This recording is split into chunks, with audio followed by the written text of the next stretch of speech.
இன்னைக்கு வந்து என்னோட லஞ்சு என்ன எடுக்கலாம்னு பார்த்துக்கலாமா? ஸோ எல்லாருமே வந்து என்கிட்ட லஞ்சு நீங்கள் என்ன சாப்பிட்டீங்க என்ன சாப்பிட்டீங்க அப்படின்னு சொல்லி கேட்டிருந்தாங்க. என்னோட லஞ்சில் வந்து பார்த்தீங்கன்னா எப்போவுமே ப்ரோட்டீன் சார்ந்த உணவுகள் கண்டிப்பாக இருக்குங்க.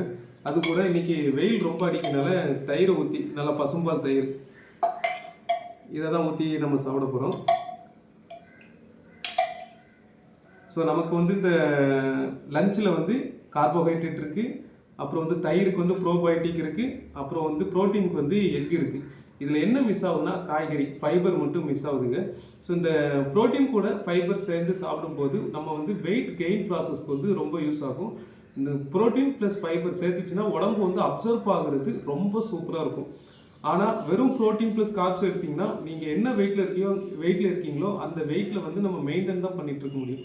ஸோ அதனால் எந்த ஃபுட்டு கூட எந்த ஃபுட்டு நம்ம சேர்த்து சாப்பிடணும், சேர்த்து சாப்பிட்டா நம்ம உடம்பு அப்சர்வ் இருக்கும், வெயிட் கெயின் ப்ராசஸ்க்கு யூஸ் பண்ணணுமா வெயிட் லூஸ் ப்ராசஸ்க்கு யூஸ் பண்ணணுங்கிறத தெரிஞ்சு நம்ம சாப்பிட்டா வைங்களா உடல் ஆரோக்கியத்தோடு இருக்குங்க.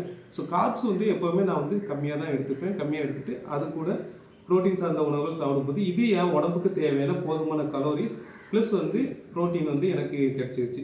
ஸோ எல்லாருமே மதியம் மீல்ஸில் வந்து பார்த்திங்கன்னா கொஞ்சம் கார்ப்ஸு, கொஞ்சம் ப்ரோட்டீனு, கொஞ்சம் ஃபைபர்ஸு, கொஞ்சம் தயிர் இந்த மாதிரி ஊற்றி சாப்பிடுங்க. உடல் ஆரோக்கியத்தோடு இருக்கு. அடுத்த வீடியோவில் சந்திப்போம். பாய்.